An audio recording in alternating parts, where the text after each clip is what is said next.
This is my project on the world-renowned love story and novel, A Farewell to Arms, written by Ernest Hemingway and published in 1929. Known as the Great War, World War I was one of the most gruesome wars of all time. What inevitably led to the beginning of this war was the assassination of Archduke Franz Ferdinand and his wife Sophie in 1914 while visiting Sarajevo, Bosnia, the capital of Bosnia. They were shot to death in their car by Serb Princip, a member of the Serbian terrorist group known as the Black Hand.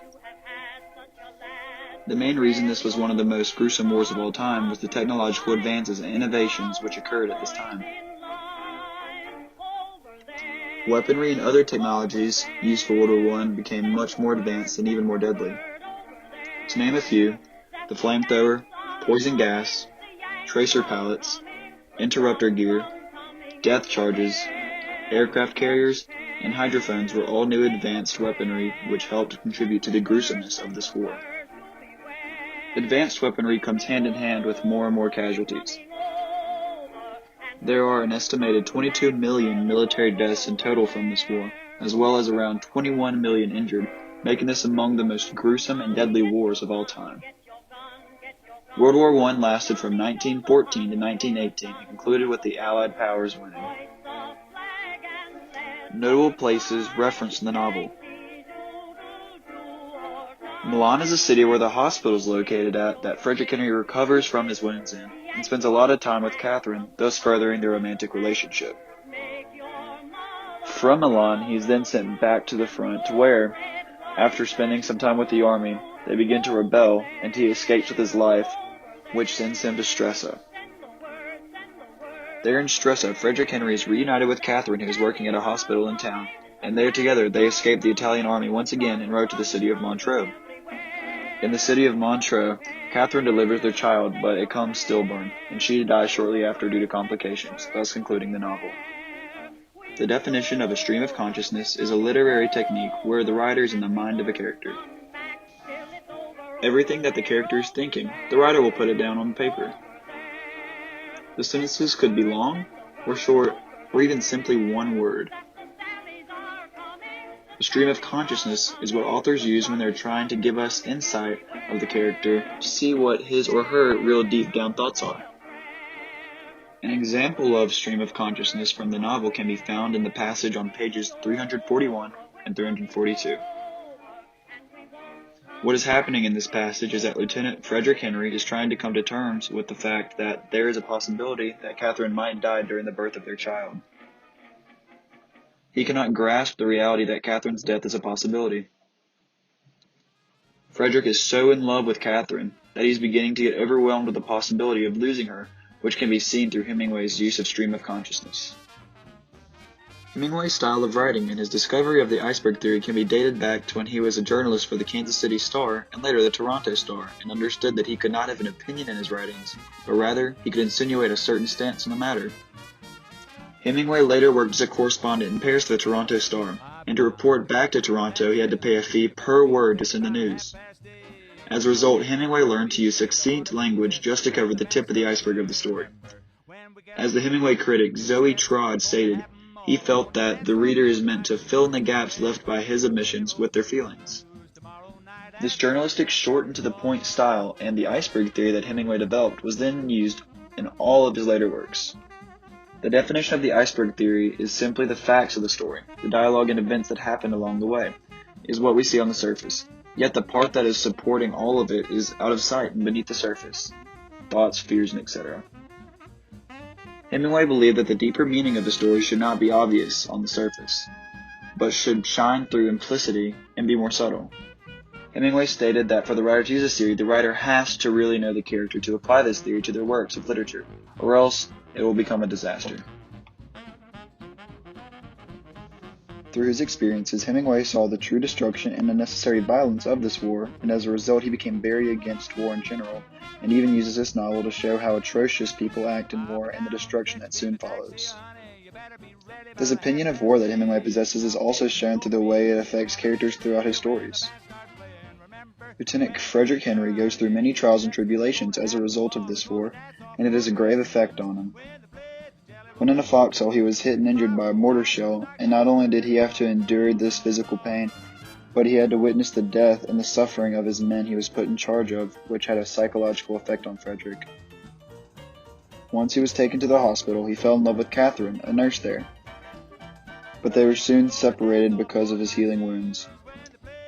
He and Catherine both displayed their love for each other and their disapproval of this war.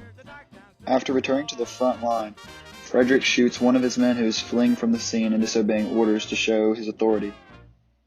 And this event clearly shows the negative influences war has on a person, especially the soldiers. Soon afterwards, he is bound for execution at the hands of the very men he was put in charge of, yet he flees and finds Catherine. He and Catherine both escape the Italian military, but it is all for naught because both she and the child she delivers end up dead. Through this, Hemingway shows that not only does this war have a negative effect on the soldiers in the war, but also others around it. Stoicism is simply defined as the endurance of pain or hardships without showing much emotion or complaining. The idea of Stoicism roughly relates to the hypermasculinity that Hemingway strived for. Throughout his life, Hemingway always strived for the appearance of a very masculine and very well-liked man who didn't show any emotions as to keep himself from being vulnerable. This idea of Stoicism can be found in the characters throughout the novel. Frederick Henry displays this Stoicism in many occasions, such as him using humor and sarcasm to hide his insecurities around the other troops at the dinner table. Another time he displays Stoicism is when he was calm and selfless in the midst of chaos when he and his team were hit by a mortar shell, and immediately put the lives of his men before his own, both on the spot of the explosion and at the hospital, thus displaying great stoicism. The general definition for a Hemingway hero is one who tries to follow a hyper-masculine moral code and make sense of the world through those beliefs. Hemingway defines the heroes of his stories as men who live correctly, following the ideals of honor, courage, and endurance in a world that is sometimes chaotic, often stressful, and always painful. Common traits of a Hemingway hero are facing death with dignity, measuring themselves against the difficulties life throws their way, realizing that we will all ultimately lose because we are all mortals but play the game of life honestly and passionately despite that, never showing emotions, maintaining free will or individualism, being completely honest, and being courageous and brave, as well as not being religious. The ideal code hero is one who has learned to face experience with grace, courage, dignity, and are able to show grace under pressure. They do not play the game of life, but lose on their own terms, with stoic acceptance of the worst life can dish out, thus achieving some kind of moral victory. The Hemingway hero also typically has some sort of physical and psychological wound symbolizing his tragic flaw or the weakness of his or her character. Frederick Henry is an example of a Hemingway hero. He is a man's man who is seen as one of the guys. He downplays his emotions as seen early in the story as he masks his emotions by using humor and sarcasm. His physical skills are tested on the various occasions such as his wound as well as his escape of punishment of the Italian army. He uses short dialogue and doesn't go into elaborate detail. He has a vague moral code, seen particularly as he struggles with his morality as the story goes along. Catherine is another example of a Hemingway heroine. She meets all the code hero requirements except for the masculine ones.